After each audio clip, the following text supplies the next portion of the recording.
once I figured that out and figured out kind of, okay, here's here's what is going to happen, and here's how it'll go down, and here's what I need to do, 99% of the stress goes away then. And I wouldn't have been able to figure that out without the ALS Association. Not at all.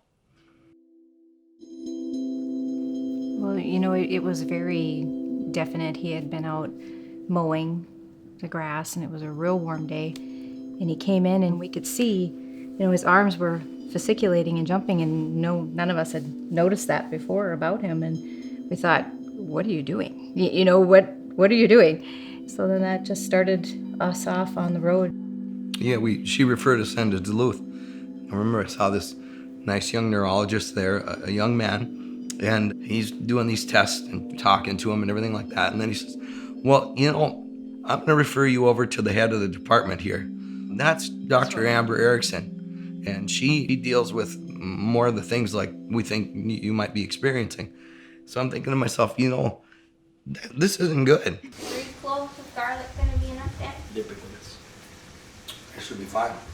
Okay. That'll be perfect. I think it was pretty early on, especially my mom was like, hey, this is not normal. We need to get this looked into. And my dad's like, oh, I'm fine. It's fine.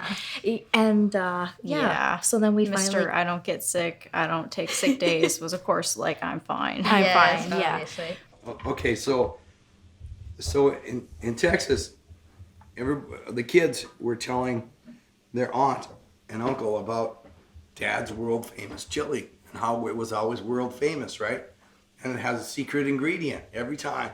And they were saying how good Dad's chili was. So they were going to a chili making contest at their church. So I gave them the recipe, and they made this recipe and they did all this stuff, and so they called it Uncle Todd's world famous chili, right? Well, lo and behold, they won. Yeah, so it's now, I call it Dad's award-winning world famous chili. I was fairly aware of what ALS was. I guess, you know, like we say, we did that ice bucket challenge, and you think, okay, I'm going to do a good thing here. I'm going to help other people that are going through this terrible thing. And then you're kind of like, what? You know, it's, yeah. But, you know, we did a lot of research, and especially trying to figure out how to tell our kids. That was the hardest thing. The biggest thing was trying to figure out, how do you explain this? Because a lot of times when you pull that information up and you're looking at it and you're reading about ALS, it's very sobering, I think. Yeah, that was difficult, and you know, we felt that we had to share it with them pretty much right away, because you know they're smart kids. You know, they're not dumb. They're gonna know something's going on. You know, and Dad's a basket case, and you know, I have a hard time. You get emotional about that, you know. And Yes, he's somebody who is always focused on what he can do for you, you know, to the point where you're almost like, Dad, it's okay. Dad, I'm okay. I'm fine. I can do it, Dad. I'm okay. Yeah. He's very... Yeah, no matter what you need help with, he's always willing. Always willing. Yep, for anybody and everybody, and he's always very positive. Always very a positive person. So Yes. Yeah, that seems clear.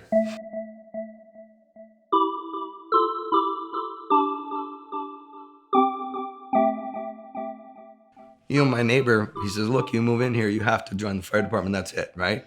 And it was really a different atmosphere than anything I was used to. In a lot of the banking stuff was kind of some stressful times and that kind of thing. Well, the fire department everybody was there to help. Nobody had an agenda.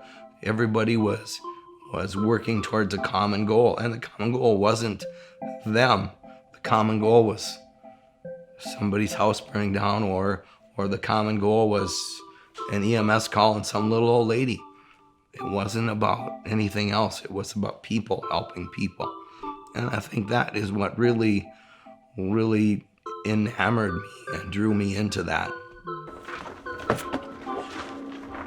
Wow. The other one's on, bud. So guys, this engine right here served at 9/11. Yes, This engine 188 served at 9/11. This is from New York. We purchased it from Summers Fire District in New York, and it is where the Barnum and Bailey Ringling Brothers Circus kept its elephants and kept its animals, and so they always had an elephant on there. So, yeah, this is history right here. Yeah, no kidding.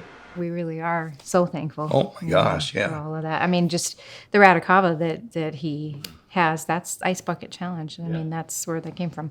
Right. And it was crazy that we did that, not knowing at all that that was going to be coming in our lives.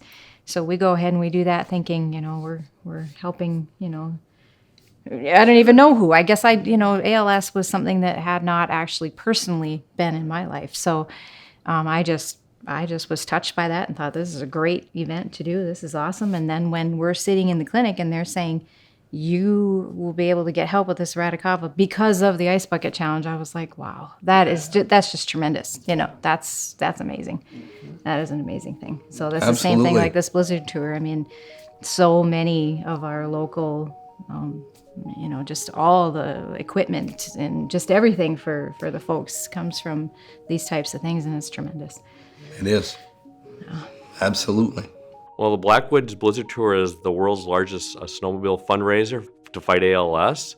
This year, actually, we have a record number of riders. I think we're close to 250 riders, all raising money to fight ALS. I think most have some type of a connection with ALS, but it's not, not necessarily all. I know some people have lost family members. Myself, it's been friends that have been, so I've seen what the disease can do to families, and the fact that I didn't know what to do to help.